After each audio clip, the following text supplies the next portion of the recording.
네, 2021년 이제 새해가 밝았습니다. 우한 폐렴, 우리 코로나 바이러스와는 여전히 그 싸움이 진행 중이지만 그 속에서도 우리를 향한 하나님의 은혜를 받고 하나님의 은혜 베푸심은 멈추지 않았고 지금도 부어지고 있음을 믿으시기 바라겠습니다. 반드시 올 한 해도 승리의 자리에 이르게 하실 것입니다. 미국의 젊은 팝 가수가 콘서트 중에 이런 말을 한 것이 있습니다. 사람을 제가 뭐 지지한다는 것이 아니고 그 말이 참 공감이 가더라고요. 인생을 살다 보면 폭풍우를 만나는데 그 폭풍우가 여러분의 인생을 무너뜨린다고 생각하지 마십시오. 이제 여러분을 깨끗하게 할 뿐입니다. 참, 그 젊은 여가수가 어떻게 그런 명언을 했을까? 근데 노래 가사 말에 그것이 나오더라고요. 예. 우리는 지난 한 해 동안 이 우한폐렴 코로나 바이러스라는 폭풍우를 만났습니다. 그래서 그것 때문에 겉으로 보기에는 모든 것이 다 무너진 것 같은 우리의 현실, 우리의 사회, 우리의 모습입니다. 그러나 오히려 이것이 우리를 깨끗하게 한 것이 있다라는 것입니다.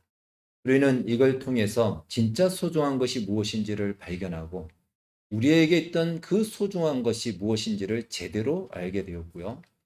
특별히 자유라는 것을 우리는 발견하게 됐습니다. 그리고 인생이 무엇이며 신앙이 무엇인지에 대해서도 깊이 진지하게 고민하게 되었던 시간이었고요. 또 복잡했던 우리의 모든 삶의 모습들이 어쩔 수 없이 단순해졌던 그러한 한 해였던 것 같습니다. 여하튼 이러한 모든 것들을 통해서 하나님이 이것을 우리에게 또 알게 하셨고 유익하게 하셨고 이제 올 한 해 이것을 통해서 새 일을 이루실 것을 믿고 하나님의 부르심, 부름의 자리까지 나아가기를 축복합니다.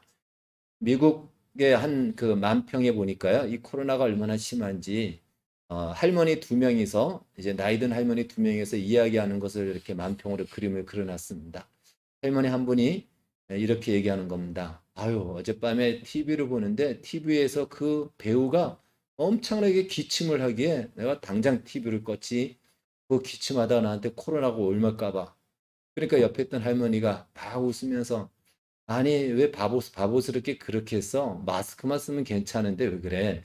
이런 만평이 있을 정도로 미국도 만만치 않은 싸움인 것 같습니다. 자, 오늘은 2021년의 첫 주일입니다. 그리고 우리는 이제 한 번도 가보지 않은 2021년이라는 시간 위를 걸어가야 될 것입니다. 이것은 누구도 가보지 않았고 모두에게 공평하게 주어진 시간인 것입니다. 마찬가지로 한 번도 가보지 않았던 애굽이라는 새로운 곳으로 오늘 야곱도 이제 발을 내딛게 됩니다. 그래서 오늘 본문은요, 우리가 읽은 본문은 전체 본문에서 한 부분을 읽었는데 세 부분으로 나눠집니다. 한 부분은 애굽에 내려간, 그래서 요셉의 형들이 바로를 만나서 바로에게 우리에게 저 고센 땅을 달라라고 요청했고, 그리고는 바로는 그 땅을 허락합니다. 그래서 그 땅을 주는 장면이 첫 번째 나오고요. 두 번째는 바로 오늘 우리가 읽은 본문대로 야곱이 애굽의 바로에게 축복을 하는 장면입니다. 오늘은 이 본문을 중심으로 해서 말씀을 살펴보겠습니다. 세 번째는 마치 야곱이 축복한 대로 그 축복이 바로에게 임하여지는 본문이 이어진다라는 것입니다. 이제 기근이 더 심해지면서요. 애굽의 백성들과 그 주변에 있는 많은 사람들은 이제는 먹을 것이 없는 거예요. 딸딸딸딸 털어도 이제는 없는 겁니다. 그래서 가지고 있는 돈, 가지고 있는 재산을 다 가지고 와서 양식하고 바꿉니다. 그래도 여전히 기근이 더 심해지니까 이제는 가축들을 맡기게 되고요. 축을 맡겨서도 또 해결이 안 되니까 나중에는 자신들이 조상 쪽부터 가져왔던 토지까지 내어 맡깁니다. 이것이 이제 오늘 본문에 나오는 후대 내용인 것입니다. 이로 인해서요, 애굽의 왕궁은요, 엄청난 부를 축적하게 되고, 바로 역시 엄청난 이, 이 부를 축적하게 됩니다. 그러면서 바로 애굽이라는 나라는 명실공히 패권 국가라서 완전히 뜨게 됩니다. 이 여파가 애굽이 이집트가 굉장히 오랫동안 세계를 패권 국가로서 유지할 수 있는 힘이 이 요셉의 이 정책으로 인하여서 또 이때로 인하여서 애굽이 그만한 재력을 소유했다라는 것이 세계사적인 역사인 것입니다. 그러니까 창세기 46장, 47장은 사실은 하나의 연속된 성경입니다. 애굽으로 내려가는 장면과 애굽에 내려가서 바로 이루어지는 장면이 나오는데요. 이 창세기 46장, 47장을 전후로 하여 야곱의 역사가 달라집니다. 그 이전의 야곱의 역사와 그 이후의 야곱의 역사. 물론 야곱은 이후로 내려가서 약 한 17년만 더 살다가 죽게 됩니다. 그러나 야곱의 역사가 여기서 완전히 달라지면서 하나님이 이것을 통해서 우리에게 말씀하시고자 하는 것이 있다라는 것입니다. 자, 야곱이 46장 이전까지는요. 야곱은 하나님 중심이 아닌 자기 중심, 인간 중심, 자기를 근거한 인생을 살았죠. 지금까지 그렇게 살았습니다. 대표적인 것이 야곱이 닷단 아람으로 도망간 사건입니다. 예. 이제 그 전에 다 그 어떤 전제가 있었기 때문에 도망갔죠. 근데 그 도망갔을 때의 그 장면을 잘 살펴보면은 그것은 순전히 인간적인 계획과 생각 속에 간 것입니다. 자기의 어떤 생각으로 결정한 선택이었다라는 것이죠. 그럼에도 불구하고 하나님은 야곱과 함께 하셨고 야곱에게 은혜를 베풀어 주셨습니다. 그러나 자기 중심으로 살아갈 때는요, 하나님이 은혜를 베풀어 주시지만 그 은혜를 순적하게 받기보다는 어쩔 수 없이 그 은혜를 그냥 그 은혜의 어떻게 보면 그 끝물을 맛보는 듯한 인생. 하나님의 은혜는 부어지는데 은혜를 충만하게 받지 못하고 그 은혜의 역사만 일어나는 그 현실. 그것을 우리는 볼 수 있습니다. 하나님의 은혜가 분명히 야곱이 베델에서부터 닷단 아람의 외삼촌의 집에 있을 때 있었죠. 굉장히 하나님의 은혜가 있었고요. 돌아오는 길에도 이 야복강가에서도 은혜가 있었고요. 또 세겜 사건에서도 은혜가 있었습니다. 하나님의 은혜로 그는 지금까지 왔습니다. 그러나 그가 하나님의 은혜가 있었지만 자기를 중심으로 한 인생을 살았을 때 그 삶을 한마디로 이렇게 평가를 합니다. 9절 말씀 보면요. 이렇게 얘기합니다. 내 나이가 얼마 못 되니 우리 조상의 나그네 길의 연조에 미치지 못하나 험악한 세월을 보내었나이다. 이 애굽의 바로가 물어보니까 이렇게 대답합니다. 130년의 인생을 한마디로 말하면 짧은 인생, 험악한 세월. 이렇게 정리가 됩니다. 여러분, 험악한 세월. 이미 그 말 표현에서 어떤 뜻인지 느껴지지 않습니까? 뭐 더 이상 설명할 이유가 없습니다. 험악했다. 내 인생이 험악한 인생을 살았다. 괴로웠다라는 뜻이에요. 괴로웠다. 우리가 젊었을 때는 모르는데 나이가 들어가면서 그 유행가 가사에도 나오듯이 인생은 고해다라는 이 말, 괴로움의 바다다라는 말이 공감이 되지 않습니까? 이 야곱도 역시 마찬가지로 야곱의 인생을 보니까 진짜 험악한 인생을 살았어요. 괴로운 인생을 살았습니다. 하나님의 은혜가 없었을까요? 하나님의 은혜가 있었습니다. 그러나 야곱은 험악한 세월이다. 이렇게 평가를 하는 것입니다. 그런데 46장 이후, 오늘 47장 이후로 이제 야곱이 애굽에서 새로운 인생을 시작합니다. 그러면 그 전에 닷단 아람으로 갈 때와 그때와 지금 무엇이 달라졌을까요? 그때와 지금. 오늘 설교 제목이죠. 영화의 제목과 같지 않습니까? 그때와 지금 달라졌어요. 뭐가 달라졌냐? 야곱이 나이가 더 많이 들었다. 그것도 달라졌습니다. 야곱이 대가족을 이루었다. 역시 그것도 달라졌습니다. 그러나 그것은 표면적인 것이고요. 정말 달라진 것이 있다면 애굽으로 내려간 것은요. 애굽으로 내려가게 된 것은요. 이 야곱은 자기 생각대로가 아닌 하나님의 지시하심과 인도하심 속에 순종하여 갔다는 것이에요. 뿐만 아니라 닷단암으로 갈 때는 자기 확신에 자기를 근거하여 자기 확신의 근거를 가지고 나는 할 수 있어, 나는 이룰 수 있어라는 자기 확신의 근거를 가지고 갔다면 애굽으로 내려갈 때는요. 베냐민을 하나님께 맡기는 이 과정이 있었죠. 전능하신 하나님께 내어 맡기는 하나님을 의지하는 그 믿음으로 내려갔다라는 것입니다. 이것이 다른 거예요.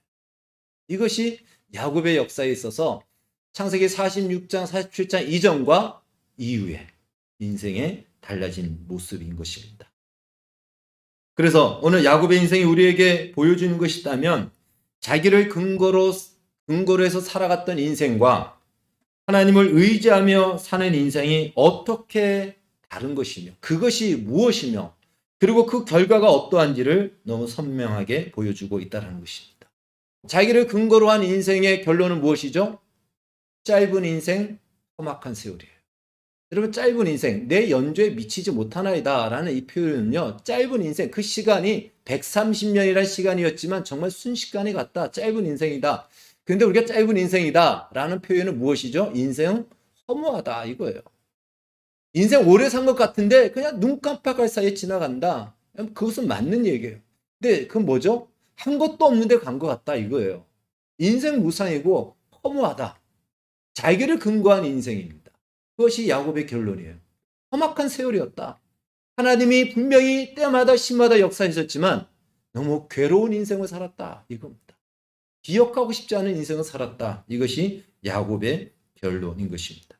그렇다면 하나님의 인도하심을 따라서 이제 애굽으로 내려간 야곱의 인생의 역사는 어떻게 펼쳐지는가? 한번 우리는 그것을 살펴볼 수가 있습니다. 먼저 보면요. 11절, 12절 말씀을 근거로 보면 지금 이 애굽은 엄청난 기근이 지금 펼쳐지고 있습니다. 그럼에도 불구하고 그들은 거주할 땅을 얻었고 엄청난 먹을 양식을 얻었다는 것이에요. 예. 애굽 전역과 이 주변 지역은 너무 기근이 심해서 가지고 있는 모든 것들을 다 양식과 바꾸고 그리고 정말 조상적부터 내려왔던 이 땅, 생명과도 같은 땅까지도 내어 맡겨야지만이 먹을 수 있고 살 수 있기 때문에 그 정도예요. 그런 상황입니다. 그런데 이 야곱과 그의 가족들은요, 땅을 얻어요. 땅을 오히려 얻고 좋은 땅을 얻고 그들이 원했던 땅을 얻고요. 그들이 모든 필요한 양식을 뭐 바꿀 필요도 없습니다. 그냥 다 얻었다는 거예요. 이것이 벌써 달라졌어요. 여러분, 이렇게 토지는요, 성경에서 굉장히 중요하게 얘기합니다. 우리말로 한다면 부동산은 중요하다. 왜 그러냐면 토지는 이거는 기업이기 때문에 그렇습니다. 기업이에요. 왜? 내가 농사 짓고 이 토지에서 농사를 짓고 내가 먹고 살고 나의 자녀들도 공부시키고 생계와 교육도 시키고 그렇게 한평생 가죠. 그러면 우리의 자녀들은 또 그 땅을 가지고 먹고 생계를 유지하고 또 교육시키고 그래서 기업입니다. 토지는 기업인 거예요. 계속해서 대를 이어서 살아갈 수 있는 삶의 토대가 되고 근거가 되고 거기서 나오는 것으로 먹고 살 수 있기 때문에 토지를 기업이라고 얘기하는 겁니다. 이 기업은 이걸 끊는다는 것은요, 그냥 가문이 끝난다라는 것이에요. 더 이상 내가 근거할 수 있는 토대가 없다라는 것입니다. 부동산은 정말 그래서 옛날부터 중요했습니다. 우리나라에서 특별히 중요하죠. 토지는 그렇습니다.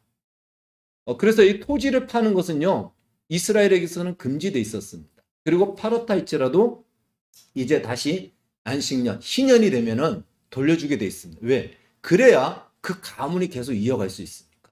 생계를 유지할 수 있으니까. 어느 나라에서는요, 제가 사역했던 사이판이나 괌이나 이런 데서는 토지를 50년만 팔립니다. 50년만. 50년만 임차를 해준 거예요. 내가 사면은 50년만 내 거고 50년 뒤에는 다시 사던가 돌려줘야 돼요. 50년이라는 것은 사실 어마어마한 시간이고 한 세대를 다 산다라는 거 보는 거죠.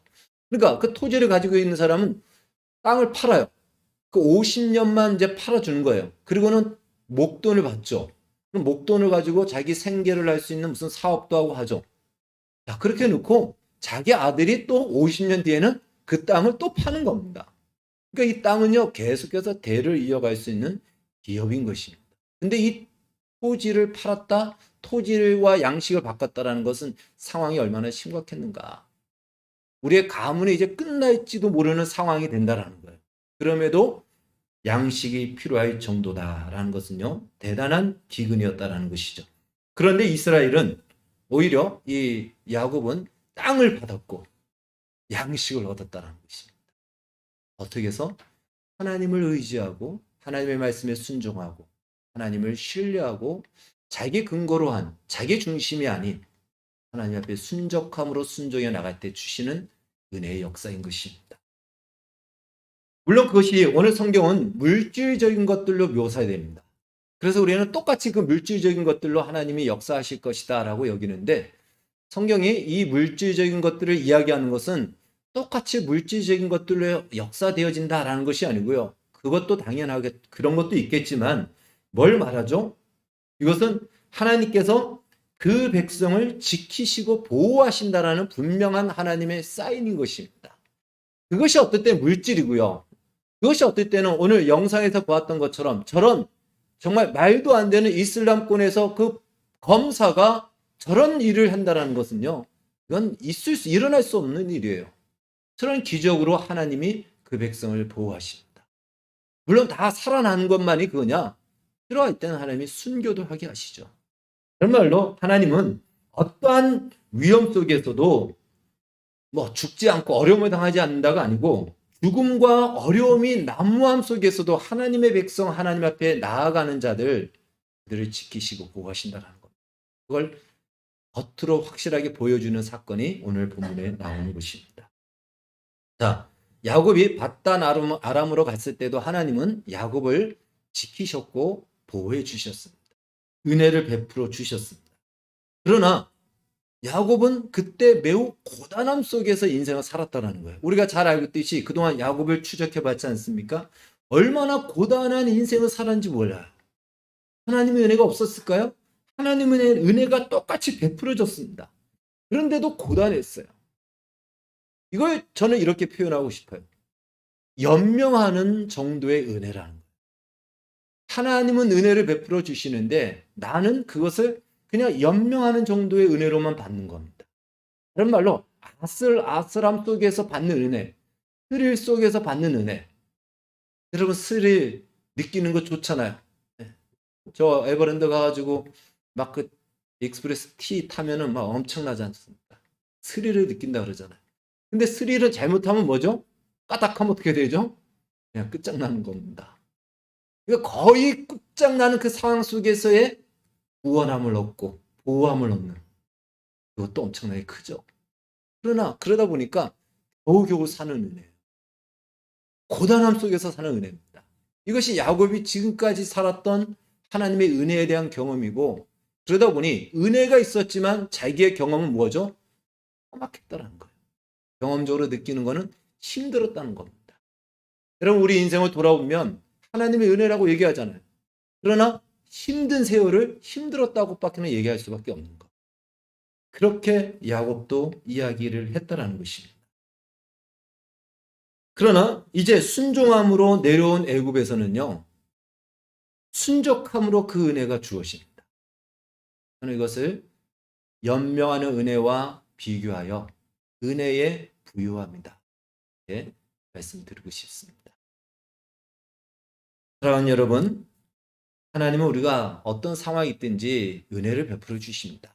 은혜는 멈추지 않으십니다. 그러나 우리가 어떻게 반응하냐에 따라서 그 은혜가 연명하는 은혜로 나에게 오느냐, 아니면 부유함의 은혜로 나에게 오느냐. 저는 올 한 해 우리 여러분들의 모든 인생이 이 하나님의 은혜의 부유함 속에 한 해를 보내어지기를 주의 이름으로 축복합니다. 아멘. 이 은혜를 우리는 받아야 될 것입니다. 뿐만 아니라 이제 하나님을 의지하고 하나님의 인도하심 속에 순종하여 나갔던 이 야곱에게 하나님이 오늘 보여주시고자 하는 것을 너무나도 선명하게 보여주시는 것이 있어요. 이 야곱을 통해 하나님께서는 야곱을 향해 가지고 있던 정말 하나님이 꿈꾸었던 목적을 드디어 이루십니다. 야곱을 향해 가지고 있던 목적, 본래부터 하나님이 부르시고 싶었던 그 자리, 야곱이 마땅히 있어야 될 자리, 야곱이 마땅히 해야 될 그 일을 드디어 하나님이 하게 하셨다는 것입니다. 이것은요, 야곱의 정체성이 무엇인지를 분명하게 보여주는 것이고, 야곱만이 아니고 이것은 오늘날 예수를 믿는 우리의 정체성이에요. 하나님이 우리를 부르신 자리입니다. 하나님이 우리를 목적하신 자리예요. 하나님이 우리를 의도하신 그 자리. 너희도 다 이 자리에, 내가 이 자리로 너희를 부르고 있다. 이걸 오늘 말씀해 주고 있습니다. 7절 10절을 함께 읽겠습니다. 네, 우리 47장 7절 읽고 10절 시작. 요셉이 자기 아버지 야곱을 인도하여 바로 앞에 서게 하니 야곱이 바로에게 축복하며 야곱이 바로에게 축복하고 그 앞에서 나오니라. 아멘. 분명히 야곱이 바로에게 축복했다라는 이 표현을 두 번이나 강조해서 쓰고 있습니다. 지금 7절 10절에 나와 있는 본문은 여기에는 두 사람만 등장하죠. 야곱과 바로만 등장합니다. 바로는 애굽의 왕의 호칭입니다. 쉽게 말하면 애굽의 대통령, 그 대통령이라는 말이 바로라고 얘기를 하는 겁니다. 자, 그렇다면 우리는 야곱과 바로를 한번 단순 비교를 한번 해볼 필요가 있습니다. 자, 먼저 야곱을 한번 살펴볼까요? 야곱이 지금 가진 것이 뭐가 있을까요? 야곱이 가진 재산이 있습니까? 없습니다. 빈털털이죠. 거기서 없어서 내려온 거예요. 야곱은 양식도 가지고 있는 것도 없고요. 가지고 있는 것이 아무것도 없습니다. 땅을 가지고 있는 것도 없어요. 그리고 야곱은 오히려 그것을 다 바로로부터 얻어야 되는 상황입니다. 야곱은 지금 그런 상황입니다. 야곱이 바로보다 많은 것은 나이밖에 없을 겁니다. 네, 나이밖에 없어요. 반면에 바로는 지금 애굽 전역에 있는 사람들이나 주변 지역에 있는 사람들이 금은보화를 가지고 다 가져나와서 가축도 가져나오고 토지도 가져나오고 양식 좀 달라고 다 바꿔요. 바로는 지금 어마어마한 걸 가지고 있어요. 이미 그렇게 가지고 있습니다. 벌써 다르죠. 뿐만 아니라 야곱은 알아주는 사람이 자기 식구 70명입니다. 그러나 바로는 지금 온 땅의 모든 백성들이 자기 나라 백성만이 아니고 이웃 나라의 백성들까지도 애굽의 바로 앞에 잘 보이기 위해서 와서 머리를 조아리는 왕입니다. 비교 대상이 안 돼. 비교 대상이 안 돼. 그런데 야곱이 바로에게 축복 기도를 합니다. 그러면 이것은요, 어떻게 보면은 넌센스 같이 보입니다. 개그 콘서트에 나와야 될 장면입니다. 그렇지 않습니까? 말도 안 되는 얘기잖아요. 속된 말로 얻어먹는 주제에 축복 기도를 해준다고? 누가 보면 다 웃을 얘기입니다. 현지도 아닌 외지인이 당시 패권 국가의 왕에게 축복 기도를 해준다고? 일어날 수 없는 일입니다. 여러분이라면 이 자리에서 이렇게 축복 기도를 막 할 수 있겠습니까? 엄두도 못 내죠. 앞에서 고개 들기도 어려운 것이죠.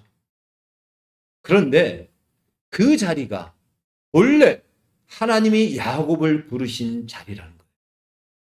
하나님이 목적한 자리예요. 하나님이 여러분과 저를 오늘 우리를 부르신 자리가 바로 그 자리라는 것입니다. 이제 야곱은 하나님이 본래 목적한 그 자리에 섰고 하나님이 본래 명령했던 그 일을 이제 행하는 것이에요. 야곱의 인생은 이것까지 행했으니 정말 야곱은 복을 받은 사람입니다. 하나님은 창세기 12장 3절에서요. 아브라함에게 이런 약속을 주셨습니다. 땅의 모든 족속이 너로 인하여 복을 받을 것이니 내가 축복하는 자에게 내가 복을 주고 내가 저주하는 자에게 내가 저주를 내리리. 이게 아브라함을 부르신 하나님의 부르심이고 아브라함의 정체성입니다. 그것은 바로 이삭의 정체성이고 야곱의 정체성이고 오늘날 예수를 믿는 우리의 정체성이라는 것입니다. 하나님께서는 이렇게 말씀하신 거예요. 아브라함아, 내가 누구를 만나든지 지상에 어떤 사람이든지 그 사람은 너의 축복 기도를 받아야지만 그리고 너의 축복의 기도가 있어야 내가 그 소리를 듣고 그에게 복을 내릴 것이다. 하나님 이렇게 언약하고 약속하는 것입니다. 다른 말로 아브라함이나 이삭, 야곱을 부르신 자리는 세상을 축복하는 제사장의 자리라는 것입니다. 그 제사장의 자리에서 세상을 축복하는 것, 그것이 야곱이 본래 해야 될 본분이었습니다. 사명이었습니다. 그것이 정체성입니다. 그리고 그것은 야곱만이 아니고 우리의 정체성이기도 하다는 것입니다. 여러분과 저는 오늘날도 세상을 축복하는 자로 세상 속에 보냄을 받고 있습니다. 그곳이 우리가 서야 될 자리입니다. 그리고 우리가 축복하는 그 축복의 소리를 듣고 하나님께서는 세상에 복을 내리십니다. 만약 우리가 축복하지 않으면 하나님이 복을 내릴 명분이 없다라는 사실입니다. 사실을 기억하십시오. 그래서 크리스찬들이 많은 나라, 우리가 그런 공식으로 얘기할 것은 아니지만 크리스찬이 많은 나라가 복을 받는 거예요. 왜? 우리가 늘 나라를 위해서 기도하고 우리 지역을 위해서 기도하고 우리 사회를 위해서 축복의 기도를 하기 때문에 하나님은 그 소리를 듣고 역사하시는 것입니다. 그러나 우리는요, 생각하기를 이러하죠. 나보다 많은 사람에게 나는 가진 것도 없는데 이런 내가 어떻게 축복 기도를 한단 말이에요. 그런 마음을 다 갖잖아요. 그러면서 오히려 내가 그렇게 한다면 거꾸로 야 너나 그 축복 받으라 이렇게 놀리지 않을까 두려움이 있습니다. 그것도 세상적으로 봤을 때는 맞는 말이죠. 그러다 보니까 오히려 나도 축복을 받는 자리에서 축복을 구걸하는 세상 사람처럼 우리의 신앙생활을 하고 있지 않는지 우리는 점검해 봐야 된다는 것입니다. 그래, 내 앞가림이나 잘하자 이런 마음으로 그냥 나도 축복을 구걸하는 자리에 있지 않냐. 그러나 우리가 이게 잘못됐다는 거죠. 그건 사실 마귀의 거짓말입니다. 이렇게 우리가 생각하는 것은요, 우리의 모든 판단의 기준을 물질에 두기 때문에 그렇습니다. 물질로 축복의 기준 혹은 사람의 크기를 우리가 평가할 때는 그 물질이 있고 없음에 따라서 내가 작아지기도 하고 커지기도 하고 이렇게 된다는 것입니다. 그렇지 않다는 것입니다. 하나님께서 우리를 축복하는 자리로 부르셨습니다. 그것이 우리가 있어야 될 자리인 것입니다. 왜요? 우리의 축복의 소리를 듣고 하나님이 복을 내리시기 때문에 그렇습니다. 실제적으로 우리가 복을 주는 것이 아니에요. 우리는 우리가 가진 것이 없어요. 그러나 나의 소리를 듣고 하나님, 모든 것을 창조하시고 가지신 하나님이 내리신다는 것입니다. 그리고 그 사명을 우리에게 주신 것입니다. 그래서 우리는 세상 사람보다 높은 자리에 있고요. 큰 자리에 있는 것입니다. 히브리서 7장 6절 7절은 이렇게 말씀하고 있습니다. 한번 같이 읽겠습니다. 시작.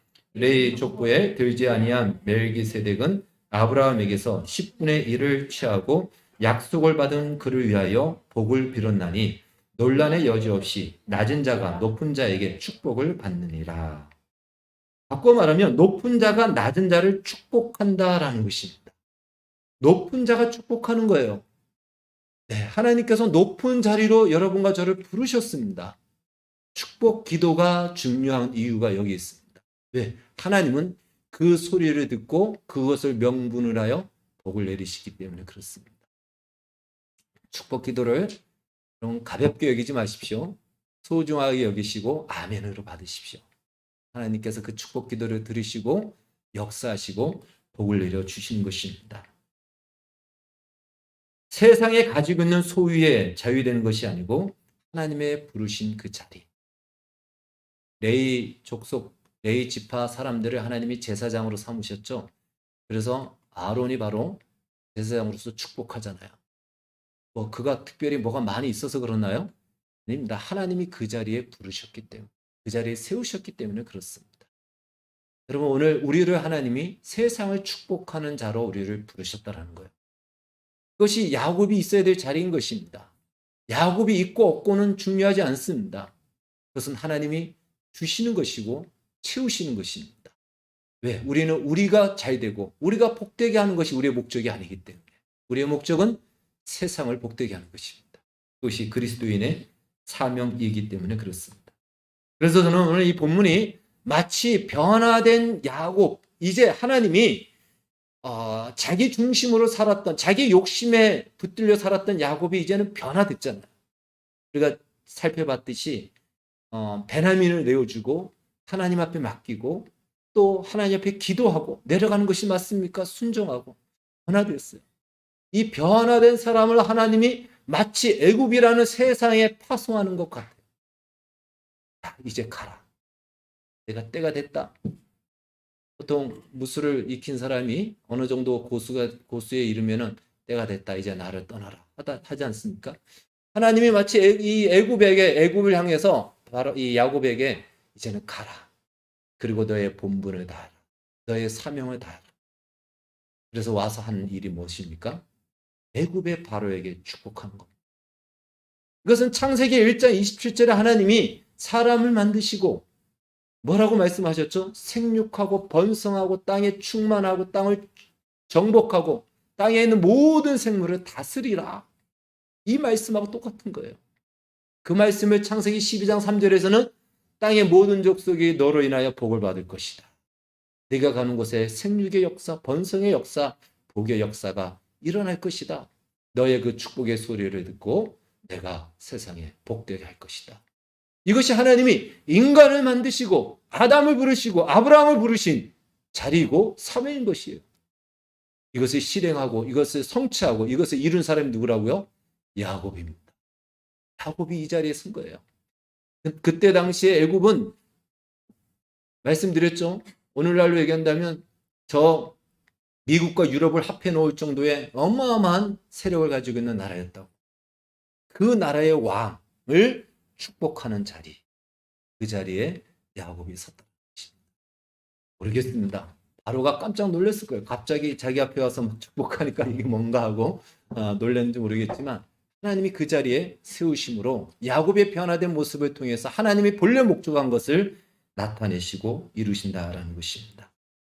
그것이 우리의 부르심입니다. 당장 우리 눈에 보이는 것이 있느냐 없느냐 그것은 상관없습니다. 왜요? 야곱도 아무것도 가진 것이 없습니다. 야곱이 뭘 가지고 있죠? 바로보다 나은 것이 나이밖에 더 많은 것이 없습니다. 아무것도 가진 것이 없는 그 사람이 애굽의 왕을 축복하는 자리. 그건 다른 말로 우리를 통해서만 이 세상이 복을 받기 때문에 그렇습니다. 이것을 사도 바울은요, 신약 성경에서 그리스도인의 정체성을 이렇게 설명하고 있습니다. 우리 한번 성경 한번 고린도후서 6장 8절 10절 한번 같이 읽겠습니다. 시작.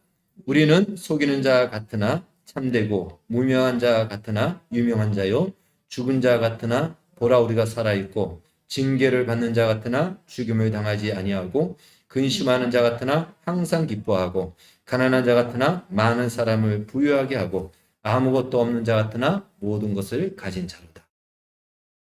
여러분 이것이 그리스도인의 비밀입니다. 우리의 정체성인 겁니다. 우리가 있어서가 아닙니다.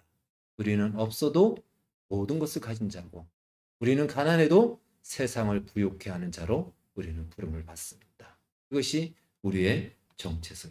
쉽게 말해 남 잘되게 하는 일을 하는 존재라는 것. 공부해서 남주자. 예, 그것이 우리 그리스도인의 모습인 것입니다.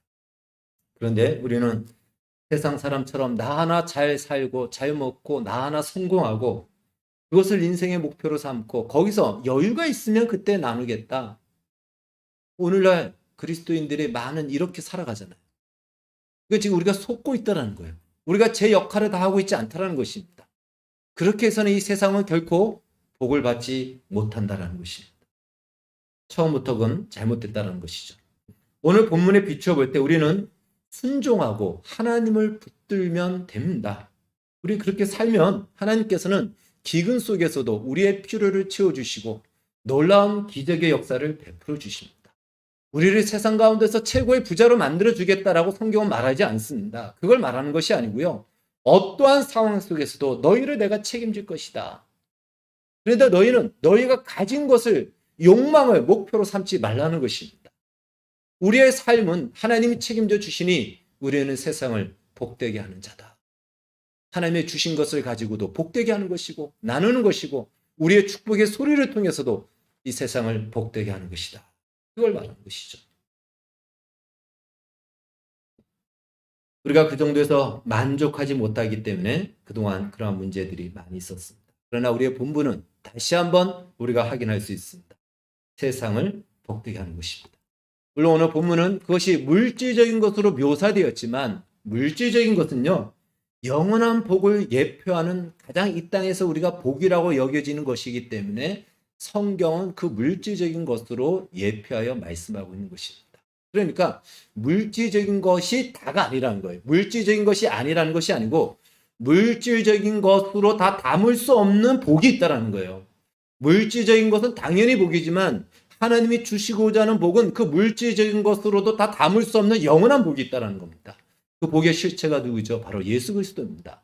예수 그리스도 안에서만이 영원한 생명이 있고 진리가 있고 거룩한 진리가 있고요. 그리고 진정한 자유가 있고 꺼지지 않고 사라지지 않는 기쁨이 있고 우리의 인생에 가치가 있고 보람 있고 의미가 있고 예수 그리스도 안에서만이 그 좋은 것들이 다 있다라는 거예요. 바로 이것이 예수 그리스도가 진정한 복이고, 이 복을 세상에 전파하고 이 복을 세상에 나누는 자로 오늘 우리는 부름을 받고 있다는 것입니다. 바로 이것을 우리는 전도라는 걸로 이야기하는 겁니다. 그러나 전도는 단순히 우리의 입술을 열어 복음을 전하는 것만이 아니고요. 그것도 전도이겠지만 실제로 이 복을 가지고 있는 자로서 우리가 살아갈 때, 그 복을 가지고 있는 자로 넉넉함을 가지고 살아갈 때 우리의 욕망을 채우며 욕심을 채우기 위해서 살지 않고 이미 우리는 만족하는 삶으로 여유 있게 넉넉함으로 살아갈 때 우리의 모습을 보고 세상은 진정한 복음, 진정한 복을 배우게 되고 보게 되고 참여하게 되고 그 복에 나도 동참하고 싶다라고 나오게 된다는 것입니다. 그것이 바로 세상을 복되게 하는 것입니다. 그래서 오늘 본문은 야곱의 축복 이후에 이제 이 본문 이후로 보면요, 마치 야곱이 축복한 그 뒤로 그 복이 어떻게 이루어지는지를 보여주는 장면이 본문이 나오는 거예요. 애굽의 왕궁이 엄청나게 부유하게 되고 바로가 엄청나게 부자가 되고 온 세계의 부를 다 거머쥐는 이 역사가 오늘 본문에 소개되고 있는 것입니다. 갓담 아람으로 갔던 그때와 지금 무엇이 달라졌을까? 그건 다른 말로 이렇게 질문할 수 있겠죠. 자기 고집과 자기 확신, 자기를 근거하여 살았던 인생과 하나님을 의지하고 하나님 앞에 순종함으로 살았던 인생, 무엇이 다를까? 이렇게 우리는 질문할 수 있습니다. 그때는 연명하는 은혜였다면, 그때는 험악한 인생을 살았다면, 지금은 하나님이 목적한 인생, 하나님이 정말 이루시고자 하시는 그 가치 있는 인생, 바로 그 자리, 은혜의 부유함을 누리며 사는 인생이 되었습니다. 하나님께서는 우리에게 아무도 걷지 않은 마치 이 모래사장에 그냥 깨끗한 모래사장, 아무도 걷지 않은 그 모래사장 같은 2021년의 시간을 주셨습니다. 우리는 모두가 그 해변 위를 걸어가야 될 겁니다. 어떤 발자국을 남기겠습니까? 어떻게 2021년이라는 한 해를 우리가 채울 것인가? 하나님 앞에 순종하고 하나님을 의지함으로 하나님의 은혜로 우리의 발걸음들이 가는 곳곳마다 채워지고 흔적으로 남는 내가 되기를 축복합니다. 그때와 지금처럼 지금 이전까지 살았던 우리의 모습을 뒤로하고 오늘 야곱이 지금 사는 이 인생처럼 우리에게도 2021년에 그렇게 채워지기를, 은혜의 부유함 속에 한 해가 보내어지기를 주의 이름으로 축원합니다. 기도하겠습니다. 하나님 감사합니다. 하나님은 우리를 세상을 축복하는 자로, 복되게 하는 자로 우리를 부르셨습니다. 그런데 우리는 혹 세상 사람처럼 복을 구걸하는 자리에 서 있지 않는지 돌아봅니다. 우리의 필요도 있기 때문에 그런 줄 압니다. 그러나 그 필요를 오늘 성경에 보니 하나님 앞에 순종하고 또 하나님 앞에 엎드리고 하나님을 신뢰하고 의지하며 살아갈 때 하나님이 치우시는 것을 보게 됩니다. 2021년 그런 한 해가 되기를 원합니다. 하나님 앞에 순종하고 또 하나님 앞에 순적히 인도함을 받고, 그래서 하나님 우리로 하여금 세상을 마음껏 축복하는 자로, 그리고 하나님께서 우리의 인생을 책임지는 놀라운 증거를 가진 한 해가 되게 하여 주셔서 2021년 올해부터는 우리의 인생이 변화되어지고 하나님이 목적한 그 자리에 서게 하여 주시옵소서. 예수님의 이름으로 기도하옵나이다.